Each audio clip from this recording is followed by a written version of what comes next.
Hello everyone, it's Muji again. And I know it's been a while, and that's because I took a break after November 2024 and life just got super busy. But now I'm finally back, and even though I wasn't uploading at all, like this channel is completely dead since then, I've been really active on Twitch since I got back, and we've been having some crazy sessions lately. So follow me there if you haven't already. Something funny that happens every time I go live is that someone always types in chat, keyword. Just that. Asking what keyword I'm using. And I get it.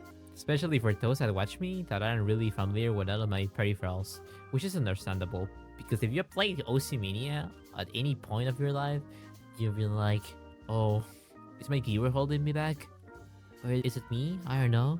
And yeah, I've been there too. Oh my god. But once I switched to a rapid trigger keyboard like in 2023, everything changed. And if you have seen any of my recent scores from this entire period, you already know that rapid trigger grade made a huge difference on my gameplay. It's probably one of the reasons why more people started noticing my gameplay further than in the past days. So when I first heard about the Wooting ADHD, I knew I had to try it. And guess what? Shout out to Wooting, because they actually sent me one to test out free of charge, and I'm super grateful for that. And obviously mentioning that this video is not sponsored at all, this is merely my opinion while giving some insight to explain some of the features that this keyword has. It's been 7 months since then, and I've used it enough to give a proper review about it. So, let's get into it. Alrighty, so this is something that definitely needs a proper explanation, because a lot of people talk about magnetic keyboards like they are some kind of magic trick. But most of the time, especially in the Mania community, players who haven't used one don't really understand how they work, even though they are interested in getting one and want to understand what actually makes it different from other keyboards. So let's break it down. The Wooting ATHE, it's what's called an analog keyboard. That means instead of just detecting a simple on and off press like a regular mechanical keyboard, it can detect how far down you're pressing each key. This is where the magnetic switches come in. They are not there just for branding. They allow the board to continuously track the position of the key in real time. But here's where it really gets interesting because of something called the rapid trigger. With rapid trigger, your keys don't have a fixed activation or reset point. Instead, those points are ambiguous.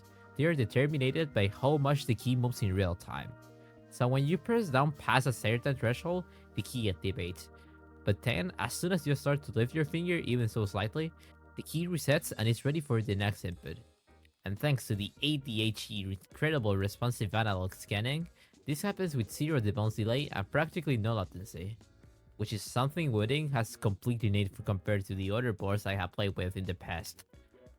In practice and in simpler words, that just means your inputs become way faster and cleaner. You're just not stuck waiting for the key to rise all the way back up. Just a tiny release is enough, and if you've been ever stuck in a long jack pattern like me in the past, trying not to lock up or miss something, you already know how valuable that is. It helps you to recover faster from mistakes, prevent column locks better, and just reduce the finger fatigue, and improves your stamina during longer and more intense maps like I played in the past, especially high BPM or intense patterns. It just makes everything feel more responsive. It's generally a game changer overall, and I really feel glad to be able to play with one of these keyboards. But, and I can't stress this enough, this isn't some kind of magic fix. It's important to understand that rapid trigger only really changes if you already have a solid foundation or have like really good fundamentals, whether that's on consistency or your accuracy or just general control of your playstyle. Surely it can help players who are in the 4-digit range, and if we're putting it in Dan terms, I'd say around 8th or 9th Dan is where you may start noticing the benefits. But if your timing is lost or your fundamentals are still quite there, rapid trigger may actually make things feel weird at first. Why, you say? Because it reacts to every single tiny movement of your finger, not just deliberate passes. If you're not used at that level of sensitivity, you will start getting accidental inputs or missed resets, just because your finger lifted too early or didn't fully release. The reason I've gotten more benefit out of this keyboard, and others as well, is because of something called the actuation point sorting. In simple terms, it means taking advantage of the keyboard's minimum actuation point to play right on the edge of the key press. You're not fully pressing down, you're just hovering and tapping with the lightest possible input, staying within the trigger zone. This technique lets you play with less finger strain, faster resets, and smoother transitions, especially in high-speed patterns or stamina-heavy maps.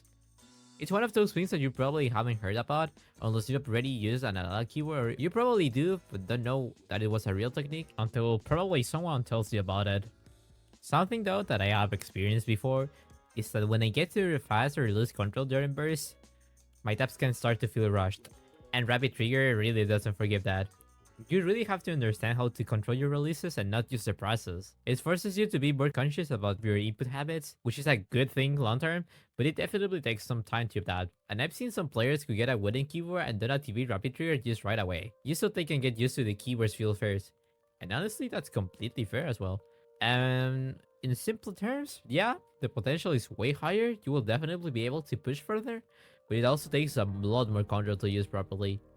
That said, once you adapt, it's really hard to imagine going back to me. Most of my personal best, both in terms of pushing my limits and hitting high accuracy, simply wouldn't be possible without a Wooting or another keyboard with Rapid Trigger functionality, especially with the Wooting AG. When I first got this keyboard, a lot of people claimed that my scores weren't achievable without Rapid Trigger. And looking back, they were kind of right. After playing with this kind of responsiveness for such a long time, switching back to a traditional mechanical keyboard just feels like a huge step backward. And honestly, I wouldn't risk it either, because I'm too happy personally with this keyboard. At the end of things, this isn't just about comfort or preference, it generally just raises your performance ceiling. Even though it's not an instant buff, where for me it was, once you grow into it, Rapid Trigger can fundamentally change how consistent and clean your gameplay feels.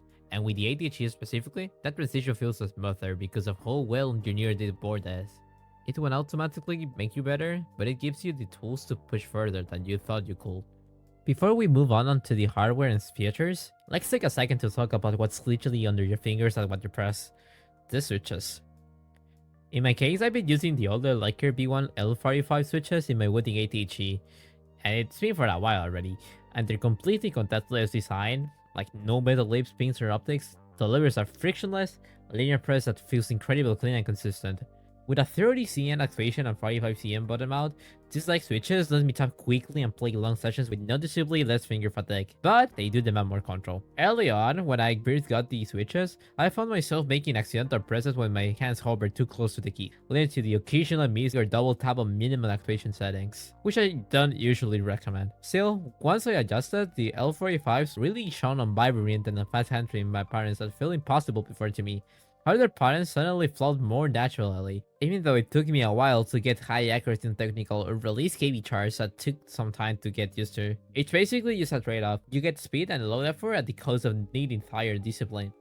But now switching over to the Wooting stock Leica B2 L60s, I noticed that the extra half of the Leica switches immediately improves the precision and stability.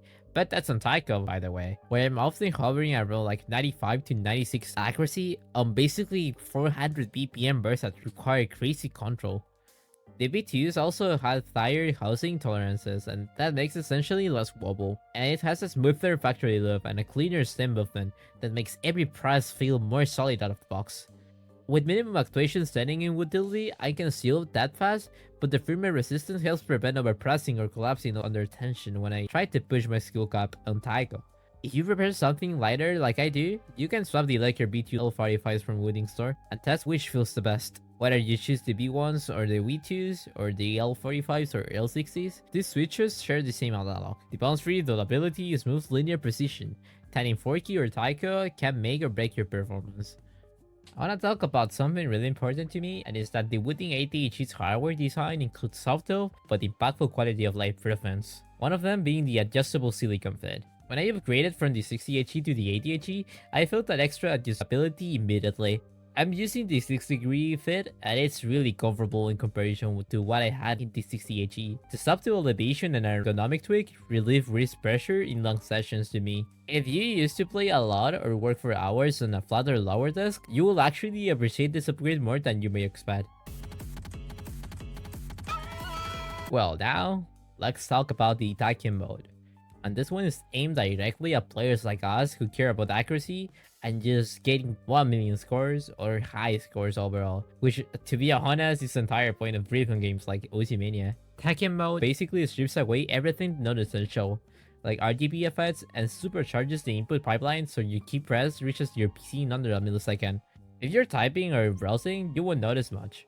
But when you're pushing through 300 BPM bursts, chasing low UR scores, or grinding accuracy focus maps, that extra responsiveness becomes crucial. On one of my streams, one of my viewers, Flasco, suggested I try it, and since then, I've never turned it off. I instantly saw my unstable rate improve, my timing just got so much better, and I started hitting scores that I couldn't before. And more importantly, it got me confidence. And knowing that each press that I make registers exactly what I intend, it makes a huge mental difference going into sessions. Compared to the ATHE, which run at 1000 Hz, the ATHE can hit 8000 Hz. Everything feels snappier and more effortless to play. Maintaining high accuracy feels almost natural, and just knowing that everything you press is correct is why Tachyon mode is one of my favorite features of the Wooting ATHE. And of course, all of this is powered through the Wootility B5, which is honestly one of the most polished keyboard configurators I've ever used. You can literally just access it right from your browser, no install needed, and it gives you control over everything. The actuation point for every single key, rapid trigger sensitivity, and profile switching. I use different actuation settings from the regular plate that I make in accuracy versus the so-called pushing, and I can just swap them between sessions with a hotkey called mode. This is amazing ad if you want to make sure that you have everything control in your keyboard, and if you want to swap 80 modes when you were playing, you can just do so easily by going into the Wootility. Tia Deide Costa, salve. De Sirifangil, jogador de mania. So overall, the Wooting ATHE is just not good. It is very good. It is clearly designed for performance-focused players or people that really want to achieve high. The analog input tech, rapid trigger, customizable actuation, Tachyon mode, all of it feels like it was made with rhythm game players and competitive users in mind. But again, I want to be real, this keyboard will only reward you if you're already putting the effort. It's not a shortcut to top place. But if you already got the consistency and you want a tool that scales with your skills, this is probably the most responsive keyboard I've ever used in Osimania, and it's probably the best of the best as of right now. But of course, it comes at the price of not just money, but intention. It is quite a premium board, yeah, it is like a few $100 almost, and the price reflects that. But what you are really investing is in a keyboard that grows with you. One that really doesn't hold you back when you're trying to push your limits. Whether you're refining precision, working on stamina, or trying to clean up your accuracy on high difficulty maps, the ATHE gives you the responsiveness and control that will get you better at the game. It's the kind of tool that makes you more aware of how you play, and that awareness, it's what leads you to the real improvement. You start noticing how your fingers release, how your tapping rhythm flows, how to stay relaxed and burst, because now the board is fast enough to follow everything you do. It is not a shortcut, but it is an enabler, and it will make you better with time. If you have already built the habits, the mindset, and the consistency, this keyboard is going to bring you out of the best. And yeah, it is probably a big step up, it's a great investment to make, but if you have the money, I think it's completely worth it. Well, I actually have nothing else to say about this keyboard. I think this is worth testing if you have the money, of course, and if you already have it, you know what I'm talking about. I hope this review helps you to decide to buy it, and if it does, please consider leaving a like or a subscription to this channel. You know it, follow me on Twitch, on Twitter, whatever, and I'll see you sometime. I hope. See you.